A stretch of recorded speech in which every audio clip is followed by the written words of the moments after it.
one of the things I got from Sebastian, as I told you earlier on, he went into psychiatry because he thought the German people were sick, and he wanted to find out more about it. And he thought maybe the answer was in psychiatry, but I don't think he got his answer. Okay. But he almost stuck, actually. You see in some of John's letters, there is a letter where they discuss neurology versus psychiatry. Did you find that letter? Mm-hmm. Sebastian almost got stuck because when we got to Edinburgh, 1965, Sebastian got a job at the Western in Edinburgh with Professor Gillingham, who was the big name in psychiatry. Have you heard the name? No. It was not in psychiatry, sorry, in neurology. And Sebastian did 6 months of neurology, and he enjoyed it. And the professor wanted to keep him, and he was telling him that probably, if he stayed with him, Sebastian would be his successor. But then Sebastian found out that he had said that to others. And so we discussed it. Was he staying in neurology? Was he going into psychiatry? And he discussed that in one of the letters with John. And so John tells him, what neurology, a career in neurology would be like versus a career in psychiatry, which are, according to John, very, very different. It's different approaches. And at the same time, I didn't like it because, the professor would operate on a patient, Parkinsonism, Parkinson, and the professor does the operation, and he leaves all his junior doctors stay there and look after a private patient. So a private patient is, a big person. So you have to be at every minute watching this patient when he recovers. So I remember Sebastian phoning me at 8 o'clock. Oh, I won't be back before 10. And then at 10, I won't be back before midnight. And he was phoning at midnight. I won't be back before 2 o'clock. So I didn't enjoy it too much. So I thought, well, psychiatry's got to be better than neurology. So anyway, but since he started to go into psychiatry, I thought maybe he would always feel that he hasn't achieved his goals, although he might enjoy neurology. So we discussed it, and then John has a very good letter about that. And where did he do his psychiatric training? He took his DPM in the middle of our daughter being born, so it was 1966. That was the end of his training, because the DPM, it's a diploma in psychological medicine. So, psychological medicine. And that was in Edinburgh? That was in Edinburgh. Right. He took it the time Ingrid was born, so it was about June 66. Okay. And then after that, he was officially a psychiatrist. And John Thompson mentioned R.D. Laing. Did he mention R.D. Laing? Yeah, well, yeah, he wrote many books. Yeah.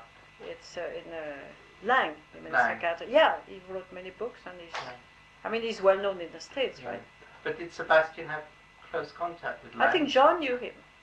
Sebastian, I think Sebastian must have met him. But John knew him, John had met him.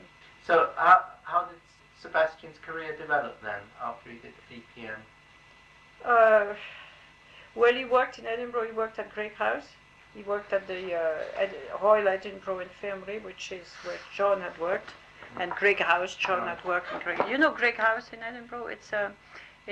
We live almost at the gate. It's a, how would you call it? A mansion.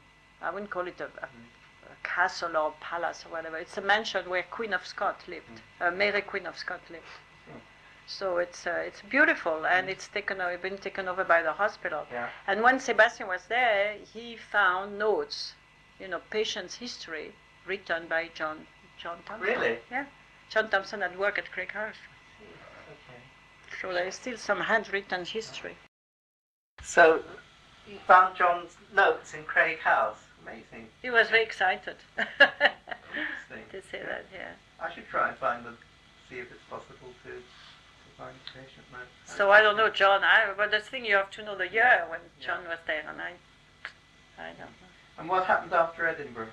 Well, after Edinburgh, we wanted to.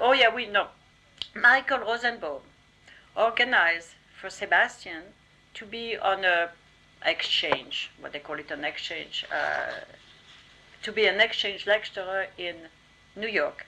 So we spent 2 years in New York. And Sebastian works at Albert Einstein and the Bronx Hospital, and again the Bronx where John had worked. But this was after John had died? Or was John died in 65, right? Yeah. Yeah, we went to New York in 68, 69, 71. Okay.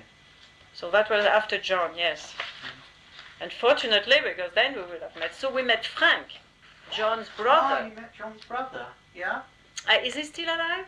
I have no idea. I don't think so. I mean, I checked the phone book and so on. I couldn't find it. He was getting old. And Frank could not forgive himself for not going with John to the Virgin Islands, because he said John phoned him and said, or talked to him, said, I'm very tired, I need a rest, and I'm going to my favorite retreat, St. Thomas in the Virgin Islands, which must have been very different from what it is now, because I don't know if you've been. It wouldn't be anybody's favorite retreat. It's a duty-free port, and it's packed with tourists. So at the moment, I don't think it could be somebody, but maybe there's some part of the island. So he told Frank, let's go. And Frank said, no, I can't go, but I can meet you later on. And of course, John died, and Frank hadn't reached there. So Frank always said, maybe if I had been there, it wouldn't have happened. And Frank was a physician? No.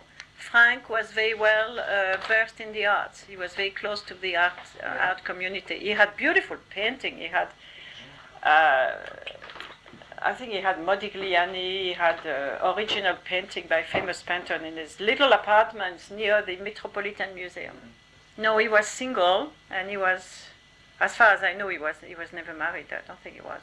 And he was I don't know what kind of formal training he had, but he was very involved in the.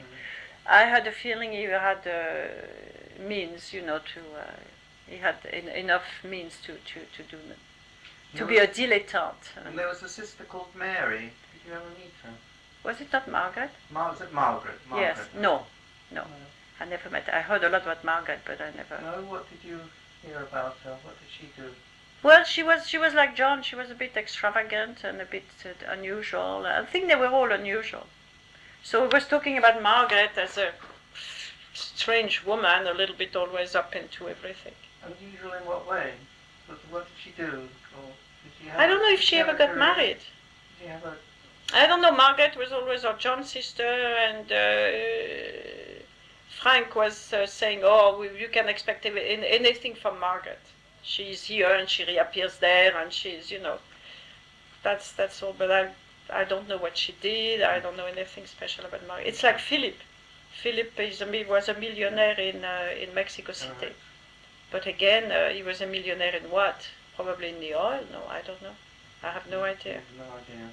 And Sebastian always thought, it would be nice to go and meet Philip, but we never did. And did Philip have children? I think so.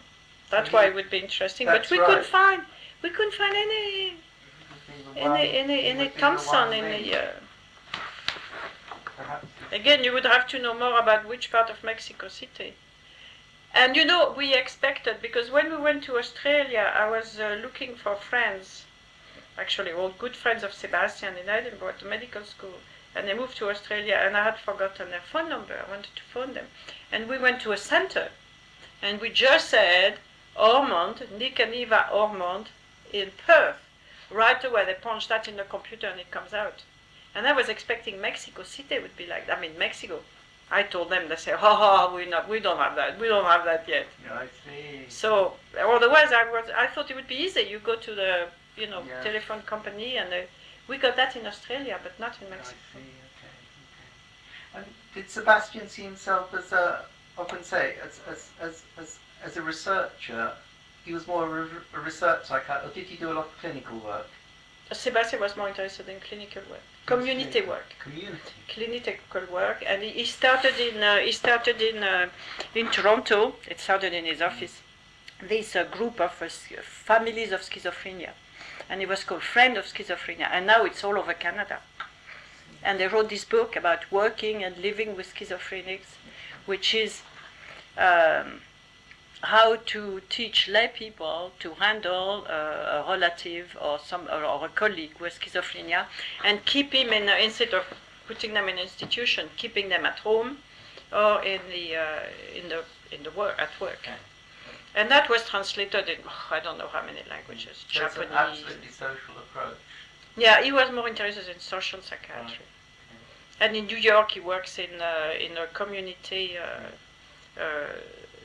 in the Bronx. In the Bronx, You know, he works in a community clinic. Yeah. Tough to do that. Tough, hard. Yes. Oh, yeah. He was telling me, and then he was telling me what he was doing. He was working a lot of Puerto Rican. So I went to the board of education in New York, and I said I wanted to work with.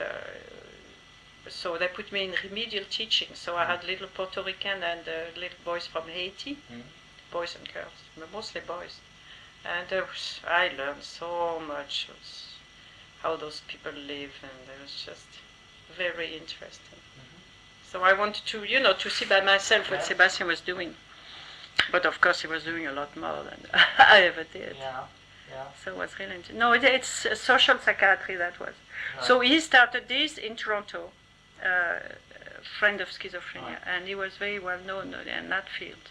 Did you ever see the library of John Thompson in the hospital? The John Thompson. Yes, we went once. Yeah. Did you? Yes. Yeah. But they got it out for me specially. Was because there's also John Thompson building. Well, that's it. I'm not talking about the John Thompson building. The John Thompson library was in the John Thompson building, but maybe they moved it. Yeah. Like Sebastian's library in Toronto, they moved it. It's been moved from... Okay. And where is Sebastian's library? It's at the Clark Institute, but they moved it now. It's still there. Oh, right. Because that I really should look at. And it's all on schizophrenia, and there is a big portrait of Sebastian. Is there a John Thompson portrait? No, I don't think there is a portrait of John in the Bronx. No. But there is a portrait, there used to be. But the Clark Institute has been through a lot of growing pains, or downsizing pains rather. There is the rehabilitation center next door, which is for alcoholics. So it's, I don't know what's left of the Clark Institute. It has, some people were saying it's actually, if you went to Toronto, you could get in touch with a good friend of ours, who's a psychiatrist at the Clark Institute. He's called John Voyneskos. Do I have his phone number? He was in Edinburgh. All right. But he never met John Thompson. But he could show you the Clark Institute and tell you where the library is. Voyneskos. I don't know if I have the phone number here. Maybe not. They live Hawthorne. A street called Hawthorne, Hawthorn. Actually, I even have their email number, but I'll see if I have it. Because I might have their phone number. But that's got little to do with John. It's Sebastian. It's of course to do with Sebastian. I understand that. So. Right. So that Sebastian went after Albert Einstein. Did he go back to Scotland? We love New York. Yeah. I wanted to stay in New York. Yeah. But Sebastian kept telling me they kept his job for him in Edinburgh. Right. And it was supposed to be 1 year, and we made it longer. Right. So he says, I cannot decently tell them now, thank you very much, goodbye. He said, we have to go back even if we come back later here. So we left a lot. I was packing and I was going mad. And I said, well, if you're going to come back, why do we take all this stuff back with us? Because we accumulated a lot when we were in New York. We had more money than ever in Scotland, because doctors were not making very much money in those days. So we left a lot of our stuff in New York. We came back to Edinburgh for 1 year. So we came back in January 71, and we left in February 72. But we never went back because Sebastian said he didn't want his children to be brought up in New York, in the US. It was too violent and so on. And at the same time, there was something about when we were in New York, the possibility, although he was not American, of him being sent to Vietnam as a doctor. So he didn't want to go back to New York. I would have loved to. I love New York. Yeah. And so we decided to go to Canada. So we went to Toronto. And then George Voyneskos, who was in Edinburgh, by then was in New York, and then I moved to Toronto. I see. Okay. So we followed George many. All right. Yeah, they were in Edinburgh, they were in New York, they were in Toronto. Okay, right, I understand. Okay. And So- all the time doing this sort of social therapy Yeah. for schizophrenia. And he was teaching. He was teaching at the Clark Institute, and then when we moved to, and then Sebastian always wanted to have his own department. So first of all, he got the chair in Halifax. They wanted him in Halifax, but he thought the department was not together. He couldn't do good work. So then Calgary came up, and they wanted him in Calgary, so we moved to Calgary. Okay. But then we arrived there in Right. 82, and in 85 we developed we discovered, because he had it for his brain tumor, and then he died in 86. So but although a number of people had told me, from the medical school, saying, your husband is the best thing that has ever happened to this medical school, but he didn't have much. And he started something which is still continuing. Right. SK Littman Research Day. Oh, I see. Okay. Because in Toronto, all the department, because the department are scattered in different hospitals, Yeah. psychiatry, so to get people together, Yeah. they would have a research day. In Toronto, they call it Research Day. And people who had done some interesting research would give a paper, and at the end of the day, or at the end of 2 days, it was, the best paper would get a prize. The best research paper, the best presenter. And then in the evening, to get the people together, we used to have a dinner dance. They thought people should get, because a lot of people are scattered and they don't know one another, And so Sebastian started that in Calgary. And when he died, they called that day the Sebastian K. Littman Research Day. And it's still going on. And for many years, they asked me to introduce a guest speaker to take part in. So I was like, I told them once I felt like the Queen Mother.